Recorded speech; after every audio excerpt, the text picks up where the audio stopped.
तो megaloblastic anaemia में जो बेसिकली इनएडिक्वेट इंटेक होता है वो क्या क्या हो जाता है। इनएडिक्वेट इंटेक में अगर हम बात करेंगे तो वो जो स्ट्रिक्ट वेजिटेरियन हो या फिर जैन, चूंकि विटामिन B12 अमूमनतः ज्यादातर केस जो है पाया जाता है किसमें, नॉन वेज डाइट में, और जो कभी नॉन वेज खाया ही ना हो तो ऐसी सूरत में क्या होगा कि उसको मेगालोब्लास्टिक एनीमिया के ये बढ़ जाएंगे, चांसेस बढ़ जाएंगे। तो इनएडिक्वेट इंटेक में स्ट्रिक्ट वेजिटेरियन,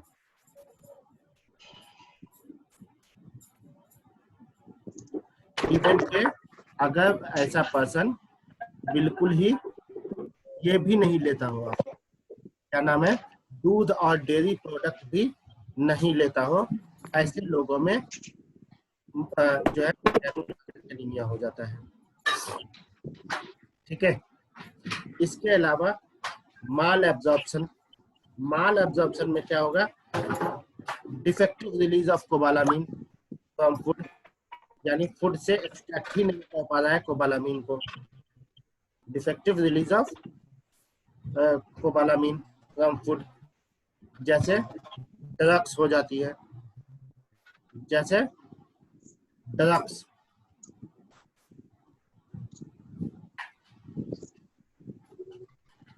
जो ब्लॉक करता है एसिड सिक्रीशंस को।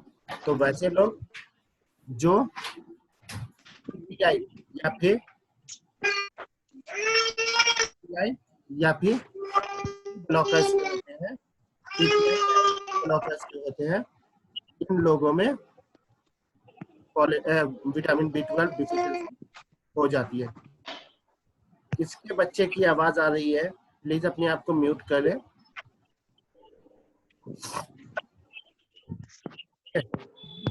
तो वैसे लोग जिनमें जो HCl या PPI,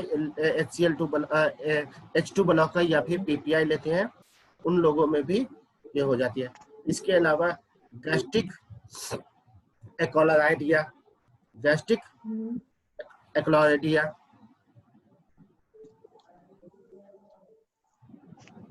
वैसे लोग जिनको हाइड्रोक्लोरिक एसिड का सिक्रीशन स्टमक में और अदर जगह पे नहीं होता है या कम होता है, उसको गैस्ट्रिक एक्लोरहाइड्रिया कहते हैं, यानी हाइड्रोक्लोरिक एसिड का सिक्रीशन का कमना या फिर से बताइएगा। गैस्ट्रिक एक्लोरहाइड्रिया, ACHLO HYDRIA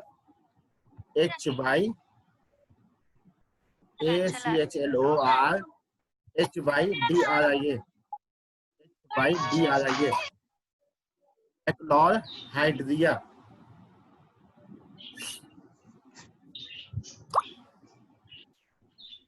ठीक है, पार्शियल गैस्ट्रेक्टोमी कर दिया गया है। वहीं इनएडिक्वेट production of intrinsic factor, इनएडिक्वेट production of intrinsic factor,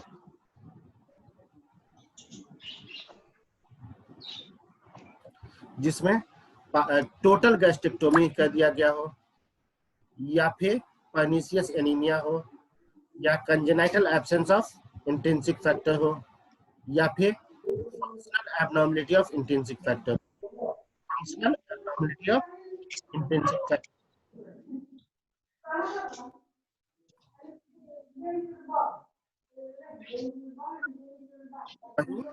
disorder of the terminal ileum, disorder of the terminal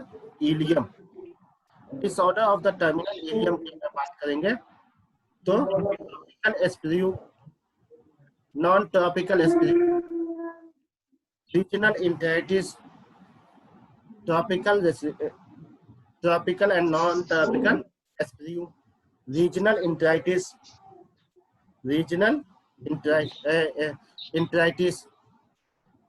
intestinal resection, tropical and non tropical, sprue, SPRUE।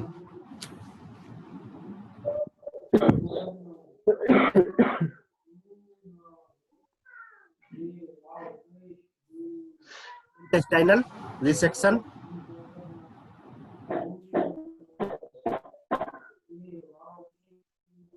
Intestinal carcinoma,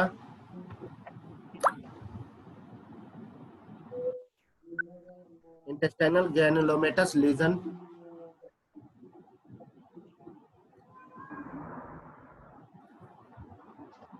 selective cobalamin malabsorption, selective cobalamin malabsorption, selective cobalamin mall absorption, competition of cobalamin. Next cause क्या हो जाएगा? Competition of cobalamin. जैसे fish tapeworm and bacteria, fish tapeworm and bacteria ये इसकी जगह लेता है। वहीं ड्रग्स में इसमें जो है जो हो जाएगा पास। सर कौन सा टेप हाँ सर शुरू में इसका कॉज क्या बोले? बैक्टीरिया के पहले क्या बोले sir? Fish tapeworm, fish tapeworm,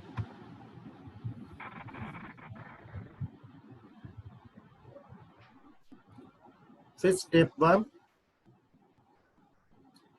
अब bacteria blind loop syndrome develop करता है, जो कि ब्लाइंड लुक सिंड्रोम डेवलप करता है। इसके बाद ड्रग्स जिसमें colchicine and neomycin PAS, colchicine neomycin पास।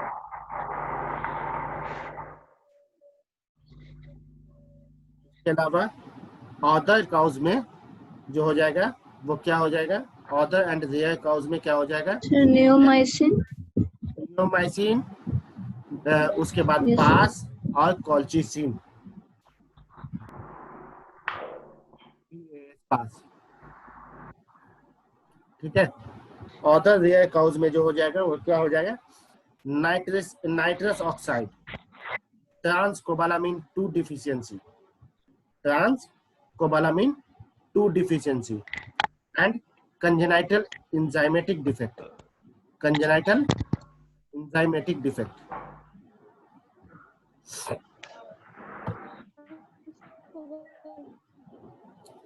तो अगर हम इसको देखें स्पेशली कि काउज काउज जो है वो हमारा एक समराइज करे काउज को, तो काउज को समराइज करने के लिए मेगालोब्लास्टिक एनीमिया में मेनली विटामिन B12 डिफिशियंसी के काउज को अगर हम समराइज करें तो क्या होगा? और के सबसे पहली चीज इसमें क्या होता है? विटामिन B12 और फॉलेट डिफिशियंसी होता है। समटाइम इसमें कॉपर डिफिशियंसी भी होता है। विटामिन B12 और फॉलेट डिफिशियंसी और समटाइम इसमें कॉपर डिफिशियंसी। अगर सिर्फ एग्जैक्टली विटामिन Sir. B12, हाँ अदर काउज में क्या बोले थे सर, फिर से बोल दीजिएगा। नाइट्रस ऑक्साइड, कौन oxide sir? Nitrous. Laughing gas किसे कहते हैं? N2O sir. हाँ N2O. N2O sir. पूरा नाम बोलो ना, नाइट्रिक ऑक्साइड। क्या बोल रहा हूँ? Nitric oxide sir.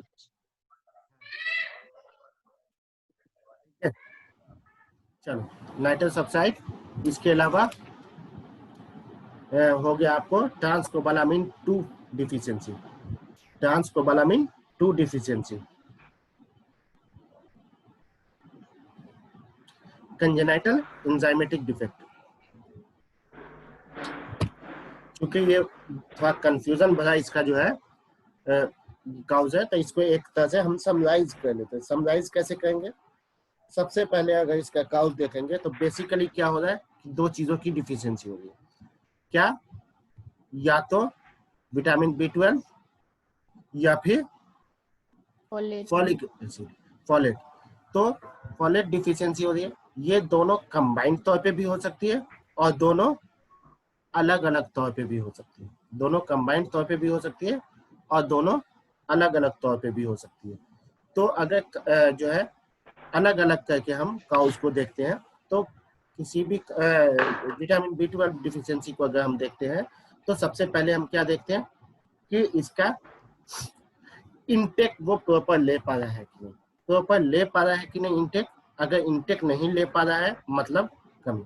ऐसे लोग जो स्ट्रिक्ट वेजिटेरियन होते हैं, स्पेशली जो मिल्क एंड डेयरी प्रोडक्ट भी इस्तेमाल नहीं करते हैं, फिर ऐसे लोगों में विटामिन B12 डिफिशियंसी हो जाएगी। दूसरी चीज कि उसका प्रॉपर एब्जॉर्प्शन हो पा रहा है कि नहीं, यानी कहीं उसको डिफेक्टिव माल एब्जॉर्प्शन तो नहीं है, डिफेक्टिव एब्जॉर्प्शन तो नहीं है, यानी माल एब्जॉर्प्शन तो नहीं। अगर माल एब्जॉर्प्शन है तो उसमें क्या किस टाइप का माल एब्जॉर्प्शन होता है, कहीं उसको जो है defective release of cobalamin from food, यानी फूड से जिस तरह से कोबालामिन टूट के निकलना चाहिए प्रीकर्सर के तौर पे, वो फूड से निकल रहा है कि नहीं निकल। अगर वो फूड से नहीं निकल रहा है मतलब क्या वजह उसकी हो सकती है, या तो ड्रग्स हो सकता है जो HCl और को निकल HCl के सिक्रीशन को इनहिबिट करते हैं, जैसे H2 ब्लॉकर या फिर PPI। ठीक उसी तरह जो है गैस्ट्रिक एल्कलॉइड हाइड्रिया हो जाए, यानी बहुत ऐसे ही जो है कम निकले वैसी कंडीशन में भी हाइपो कम निकले या बिल्कुल नहीं निकलता है, उसको गैस्ट्रिक HCl, तो उसको गैस्ट्रिक एल्कलॉइड हाइड्रिया कहते हैं। वहीं अगर किसी का पार्शियल गैस्ट्रेक्टोमी हो जाए जिसकी वजह से HCl कम निकलता है, तो उसको भी जो है हम defective release of cobalamin from food के अंदर में रखते हैं। दूसरी चीज इनएडिक्वेट प्रोडक्शन ऑफ इंट्रिंसिक फैक्टर, इसी में क्या हो जाएगा कि माल एब्जॉर्प्शन में इनएडिक्वेट प्रोडक्शन ऑफ इंट्रिंसिक फैक्टर। तो इसमें क्या हो सकता है कि आपको पर्नीशियस एनीमिया हो सकता है, वहीं टोटल गैस्ट्रेक्टोमी कर दिया गया हो, या फिर आपको फंक्शनल एबनॉर्मलिटी इन इंट्रिंसिक फैक्टर, या फिर फंक्शनल एबनॉर्मलिटी इन इंट्रिंसिक फैक्टर। वहीं अगर डिसऑर्डर ऑफ टर्मिनल इलियम हो, डिसऑर्डर ऑफ टर्मिनल इलियम में सबसे इंपॉर्टेंट चीज क्या हो जाती है, टॉपिकल और नॉन टॉपिकल एस्पिरिन। वहीं रीजनल इंटराइटिस भी इसको काउज कर सकता है, और इंटेस्टाइनल रिसेक्शन भी इसको काउज कर सकता है। इसके अलावा इंटेस्टाइनल नियोप्लाज्म हो गया हो, या फिर इंटेस्टाइनल ग्रेनुलोमेटस लीजन डेवलप हो गया हो, तो वैसी सूरत में भी या जो है आपको डिफेक्टिव इंट्रिंसिक फैक्टर रिलीज हो सकता है। वहीं अगर कोबालामिन का दूसरी चीजों से कंपटीशन हो तो वो उसकी जगह आ जाए, जैसे फिश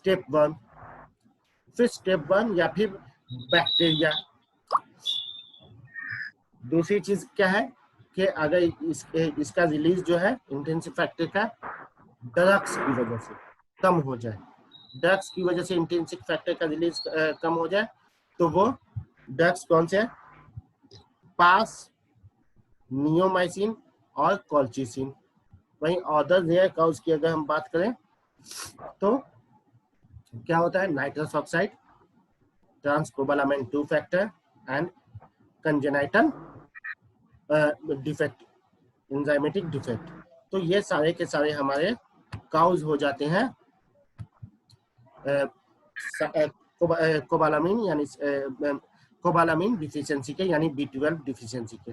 अभी 2-2.5 मिनट में कटने वाला है, दोबारा से ज्वाइन कीजिएगा, ठीक है। अगर थोड़ा सा लेट लगता है तो मैं तुरंत में लिंक भेजूंगा, चूंकि अभी थोड़ा नेटवर्क बहुत खराब चल रहा है 2 दिनों से, तो ज्वाइन करने में हो सकता है कि लेट लगे। आज भी उसी चक्कर में 7 मिनट मेरा लेट ज्वाइन हुआ है, तो मैं तुरंत में गूगल मीट का भी लिंक भेज सकता हूँ। गूगल पे क्यों नहीं पढ़ाया यार, गूगल पे क्यों नहीं रिकॉर्ड पढ़ाया? होता है, इसमें लेक्चर रिकॉर्ड होता है, उसमें लेक्चर रिकॉर्ड नहीं होता है।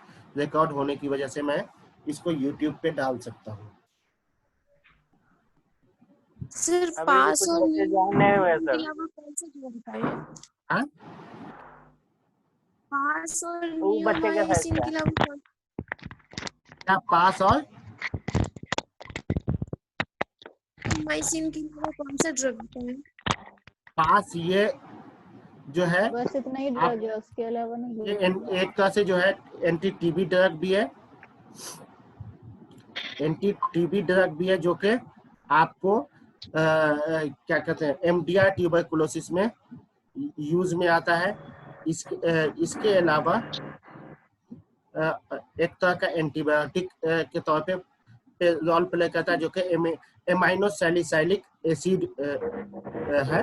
ये एमाइनो सैलिसाइलिक एसिड है। ये एमाइनो पॉलीसैलिसाइलिक एसिड इसका फुल फॉर्म होता है, 4 एमाइनो पॉलीसैलिसाइलिक एसिड। ये मेनली एक तरह का एंटीबायोटिक है या फिर इम्यूनोसप्रेसेंट है जो कि एंड इम्यूनोसप्रेसेंट एक्टिविटी रखता है जो कि एमडीआर ट्यूबरकुलोसिस को ट्रीट करने के लिए। दूसरा क्या पूछिए पास के बाद। नो सर बस इतना ही। ओके चलो तो अभी लेस देन 1 मिनट में ट्रॉपिकल के बाद क्या बताया? एस्पिरियू एस्पिरियू एस्पिरियू SPRUE एस्पिरियू।